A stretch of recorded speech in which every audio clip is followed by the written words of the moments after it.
By the way, spoilers. You have to learn to swallow that Parker pride and accept that you're human, like the rest of us. Martin. Hey, what is up guys? Vanos here and... Alright guys, listen up. Pizza time. Hello everyone and welcome back to GameTalk, where we talk about games, new and old. And today, my friends, is pizza day. Or is it pizza time? Fuck. I'm not the one to like superhero stuff. When I hear a new superhero movies coming out, the usual reaction you'll get out of me is meh. I really couldn't care less about superhero stuff. Superman and Batman I think is boring. I hate Avengers. Infinity War was good, but I watched that after the Thanos memes happened. You die for that. But when I was a kid, I loved Spiderman! I had a Spiderman! lunchbox, Spiderman! underwear, and every time when I was at carnivals, I would get Spiderman! face paint. Every single time. Okay, I'll stop with the Spider-Man. I heard that the new Spider-Man game on PS4 was amazing, and that made me want to try it out for myself. So, who made this game? Oh my god, these guys made Spyro, automatically making this game good. I don't care because Spyro is good. Spider-Man PS4, 10 out of 10. Sorry about that. Just so you know, before we go in, I'm not that well educated on Spider-Man and its lore. I haven't read the comics, I haven't seen the movies for a long time. All I remember is something about Uncle Ben, Tobey Maguire crying, and pizza time. And I haven't even seen Spider-Man Homecoming. Even the Spider-Man games, I've played the first 3, but that was years and years ago. So, let's get into this game with a fresh mind and see what it has to offer. The intro to this game is great. It shows a panning shot of Peter Parker's apartment right before he wakes up and gets into his suit. And boom! Just like that, the game lets you experience the amazing controls and atmosphere right off the bat. No boring backstory on Spider-Man's origin and Uncle Ben, none of that. Even if you don't know the origin of Spider-Man, that doesn't make the story less enjoyable. You'll start off by swinging from building to building using R2 and you'll be able to perform a quick dash using X. You'll be able to run up buildings as well, and dash to a ledge by using L2 and R2 together. I love this control scheme. It's easy to adapt to, and it doesn't show any delay in the response time at all. It feels amazing, and I'm not trying to do one of those memes like Arkham Asylum makes you feel like you're Batman. Arkham Asylum makes you feel like you're Batman. I am being honest here. Whether it be swinging from building to building, peering off ledges, or engaging in combat with enemies, you actually feel like Spider-Man. I don't want to be cliche or anything, but the game flows brilliantly in the aspects of movement and combat. Combat consists of square being the main melee attack button, circle to dodge, X to jump, and triangle to use your webs as a slingshot for yourself, or to use them as a makeshift rope to pull your enemies. And R1 to use your equipped abilities, which at the start of the game only consist of web shooters, which will net up the enemies, causing them to be stunned for a short period. Throughout the game, other gadgets such as web bombs, trip mines, and impact webs will be unlocked. And you can combine all of these attacking methods to create some awesome attack combinations to defeat your enemies, which never feels less satisfying. Let me tell you right now, no matter how long you play this game, the combat is one of the most satisfying things to do in nearly any video game I've ever played. And you're constantly using new methods of combat as well. As you progress throughout the game, you'll be exposed to different types of enemies that will require different methods of combat to defeat. This makes the gameplay consistently feel fresh and awesome. Now before we get too far into the game, what is its story and how does it start off? Peter Parker overhears that there's a SWAT team about to raid Fisk's tower, which belongs to Wilson Fisk, who is a kingpin. But I like to call him Big Chungus 4. The 4th game in the Big Chungus franchise. The game first puts you in a non-boring interactive tutorial, giving you the basics on combat as you help a police squad in Times Square. I don't mind this tutorial. It's not a completely separate level teaching you everything you need to know very slowly. I'm not a fan of those tutorial levels. Either jump right into the game letting you learn how to do everything yourself, or if there are a lot of things to learn,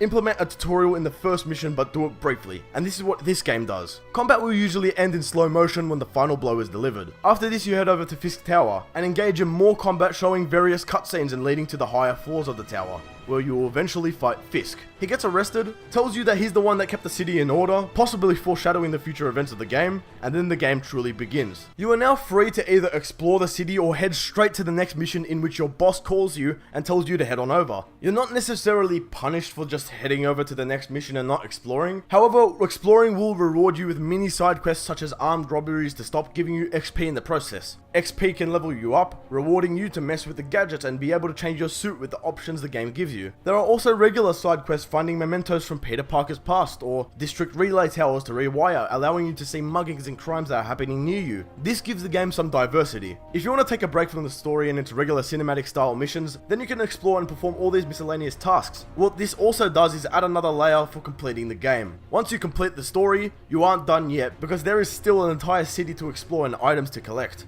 And going from place to place doesn't get tedious at all. There is a fast travel feature where you take the subway, but I much prefer to swing. The movement and swinging are so vibrant that it never gets stale. Fast-paced action through the beautiful looking city with the music that starts up right as you zip away just adds to the atmosphere. And that's something I adore about this game. You have your regular city street sounds as you're walking around, and then you start swinging, and then the classic superhero style music kicks in, making you feel more immersed into the game. The game is crafted very well in that aspect. It encourages you to experiment with the swinging and parkour by not telling you everything you can do, so you can figure out ways to maneuver yourself. Climbing can be a bit wank at times though. It's really unnecessarily clunky, and it's a mechanic that you wouldn't be using too much, but when it is used, it's not really executed well. And the vent crawling controls are plain and simply shit. The combat is used in a similar way to the movement, as in the game doesn't really tell you everything. There are no set combos the game tells you that you can do. It tells you the basics, and with that, you're constantly changing your combat style as you progress throughout the game and encountering different enemies that have different traits. Some enemies may have riot shields, so using the dodge button allows you to slide underneath them and perform a quick attack to stun them. Enemies called brutes, which are basically rip-offs of Craig Marduk from Tekken, also appear. Regular attacks won't stun them, so you're gonna have to throw objects at them, giving you a small window of opportunity to perform a combo. Combos can be done in various different ways, in either using your gadgets, simply mashing square and triangle, and dodging and bouncing off walls to different enemies. The combat is so good, you can't make this shit up.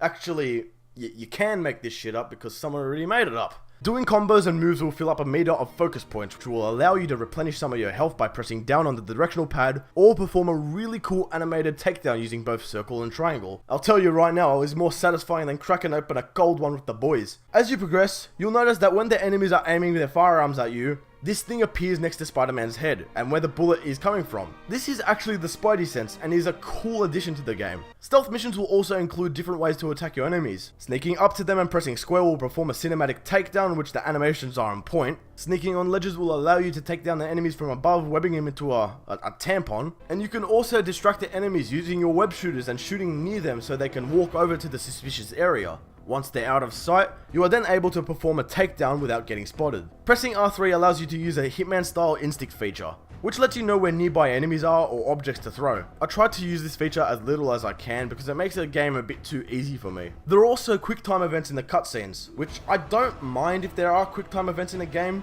but don't make it really shit like Silent Hill Origins. But I think I might have some post-traumatic stress due to what happened last time there were quick time events in a Spider-Man game.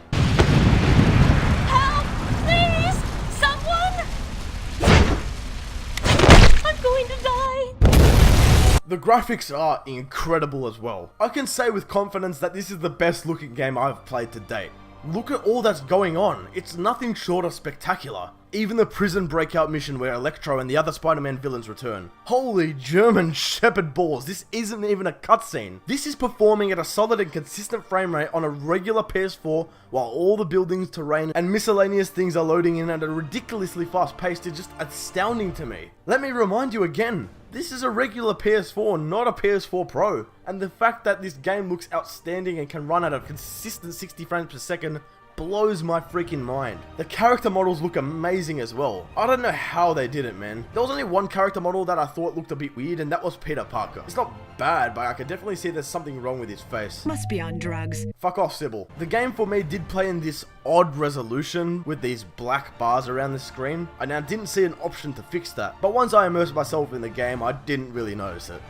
As you do missions and progress throughout the game, you'll get introduced into various different types of missions. Regular combat style missions, as previously mentioned, stealth missions, and missions where you play as Peter Parker in his scientist job, and requires you to do these rewiring puzzles, which may seem a bit shit, but honestly is an okay change of pace from the rest of the game. However, I think these missions happen way too much and it gets a bit tedious by the end of it. Your job is working with Dr. Otto Octavius and constructing additional pylons, prosthetic limbs to innovate and help the disadvantaged. As the missions go on, these puzzles will get noticeably harder and longer, featuring different obstacles to overcome. The story continues being a tale of the struggles of Spider-Man and Peter Parker himself, and how he copes having these two personalities with conflicting characters having their own personal issues, such as Dr. Octavius having a clear and obvious hatred for Mayor Osborn, which is not explained why at the start of the game, or Aunt May at the Feast Center with Martin Lee helping those in need. There are two noticeable issues with the story. It's a bit too predictable and a bit too cliched. Don't get me wrong, the story is good and I enjoyed it, but I don't really like superhero movies, and this game does show signs of a cliche superhero story. The fact that it's too predictable is weird as well. As soon as Vanos Gaming, I mean Martin Lee, is introduced, I knew that he would be a villain character, and Dr. Octavius, I knew that he would use the equipment in the lab to try and get revenge on Osborn. It just seemed kinda obvious from the start. And like I said before, I'm not really educated on the Spider-Man lore. It's a good story, but it's a bit too predictable for my liking.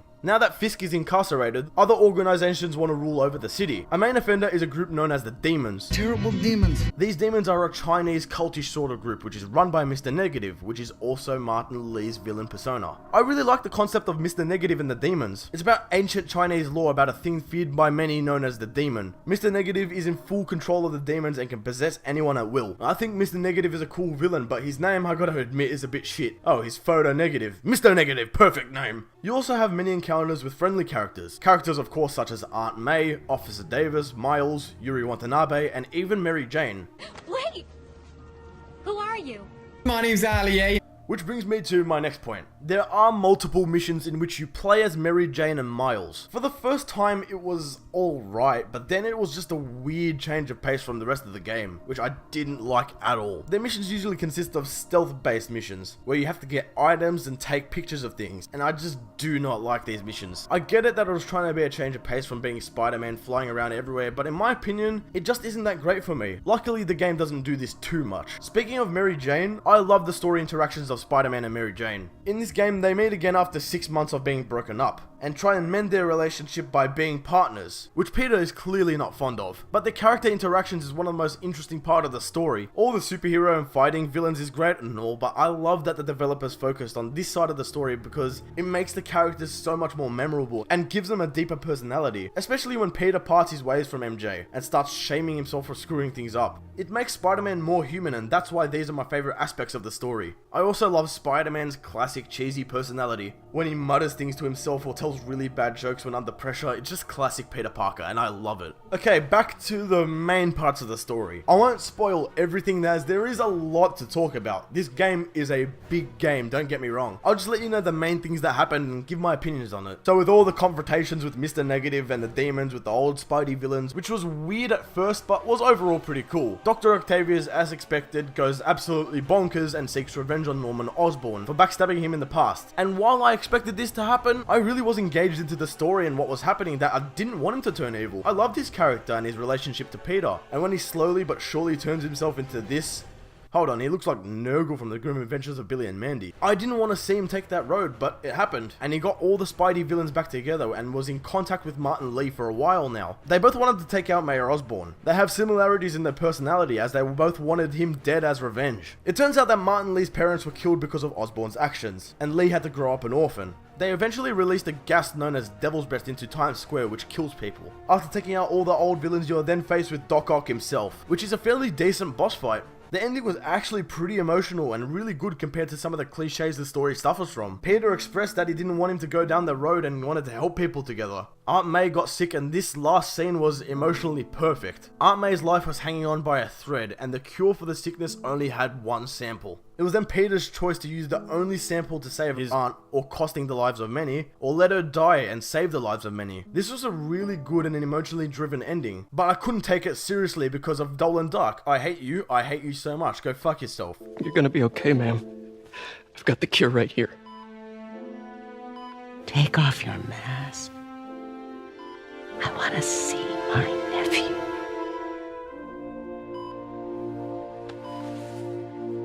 Pizza time. And even the cliffhanger. Cliffhangers can be absolutely awful at times, we know that. Halo 2 is a huge example of a cliffhanger done terribly. Master Chief, you mind telling me what you're doing on that ship? Sir, finishing this fight.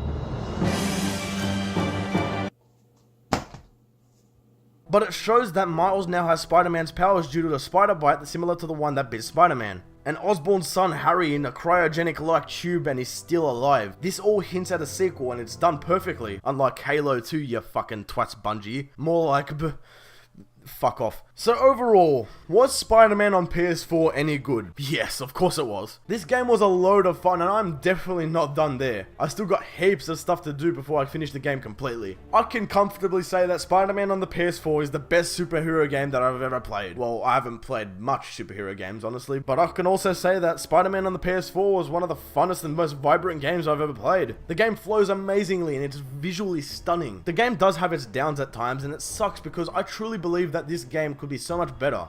Nevertheless though, Spider-Man on PS4 makes the good list and gets an 8.5 out of 10. And it sucks that the pizza theme from Spider-Man 2 didn't make an appearance, you know? You know what I mean. You made it, and on time. It sucks that they didn't add it in as an Easter egg.